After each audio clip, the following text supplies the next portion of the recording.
Ladies and G words, welcome to my second channel. Today we're going to be talking about how to kill your old self. The old self that is keeping you stuck, that is holding you back, and is not letting you become the person you want to be. Step number one, we need to break the addiction to your past identity. So every action you do is essentially reinforcing who you are. If you don't break the pattern, how do you expect something new to happen? Every day you wake up, you do the same thing. You wake up on the right side of the bed, you check your phone, you go brush your teeth with your right hand, you take the same route to work. Nothing is different. You reinforce who you are every single day with every single action you do.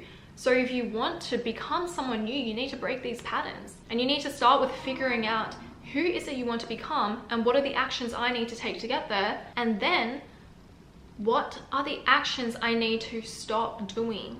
What are the thought patterns that I need to break? What are the thought patterns that I need to break? And actually my 30-day challenge, it's 30 videos for 30 days teaching you everything from energy work to the psychology, NLP, neuroscience. I'm shedding step by step the old you. Go check out the landing page. It's going to change so many lives, and if you miss this cohort, you have to wait till March. Okay, number two, guys, we need to shatter all of your self-limitations. So in Kabbalah, they call this the klipot. So you need to shatter your shell of limitations. You need to allow yourself to enter the void.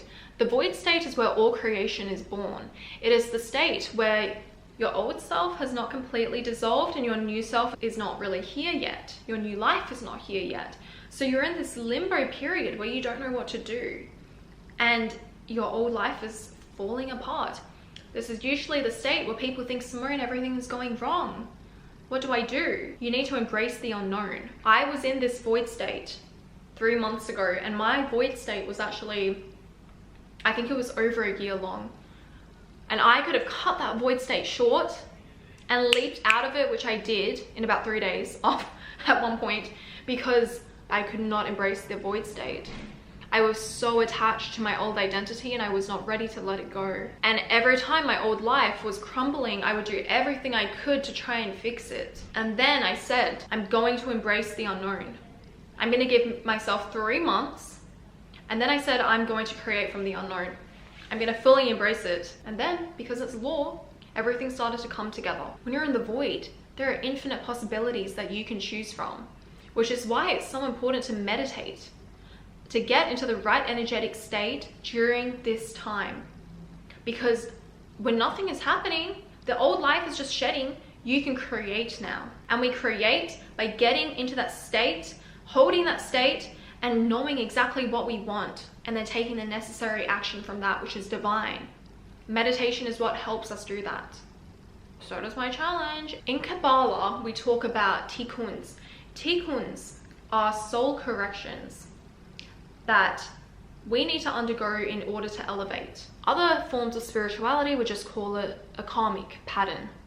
Psychology would call it a loop, just a pattern in general.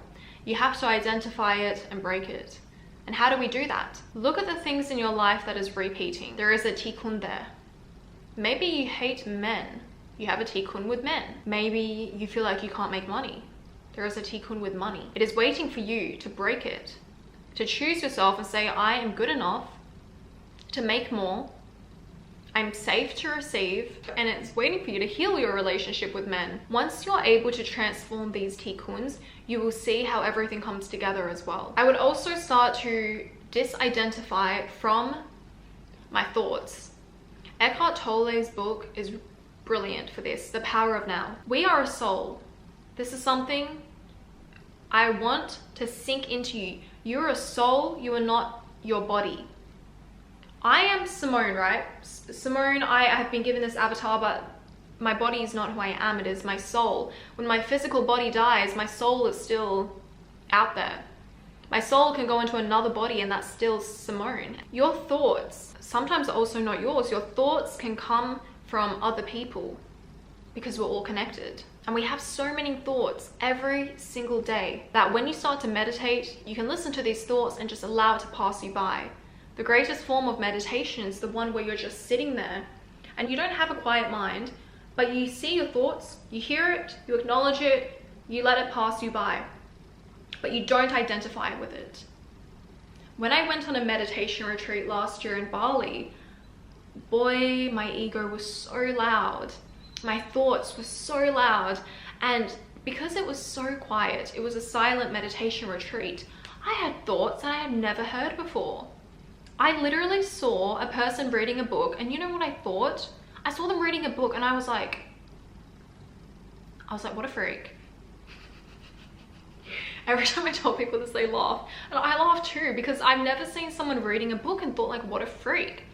But I did, and I was thinking all of these crazy thoughts on this meditation retreat, and it was so loud, and it was my ego actually, because, for example, the whole book thing, this person was reading, and because I felt so uncomfortable being there at this retreat, I thought like, this is such like a performative Bali spiritual retreat, and all of these people are just trying to be spiritual. So it made me cringe, but I was cringing at myself, because you know, everyone's a reflection of you. Like, I was like, okay, that guy's such a freak. Well, I thought I was a freak actually. When it's silent, you're able to hear all of these crazy thoughts you have, but I didn't identify with them because like, obviously I didn't think that person reading a book was a freak.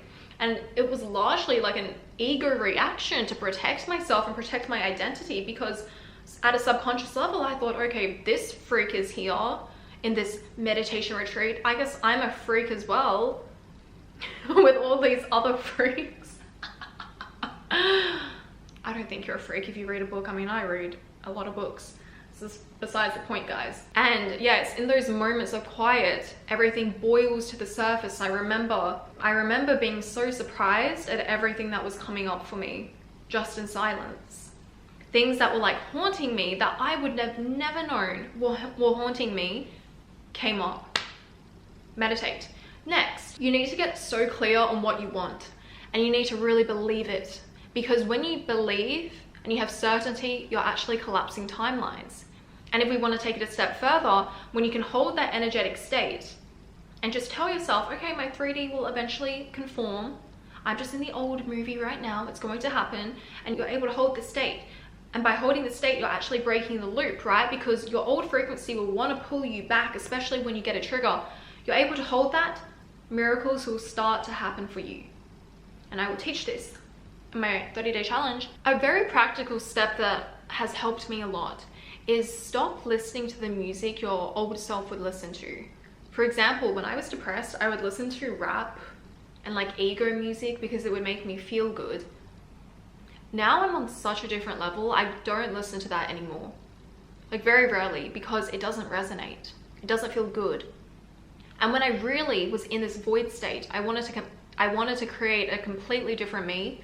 I found music I've never listened to before. I was listening to a lot of blues, Gary Moore, old school rock, and I never really listened to that. And it created a new me, because music is a portal. It's one way it's holding us to the past. I've explained this in previous videos, but if you can't get over someone, it might be because you're looping them. Everything in your environment reminds you of them, including music.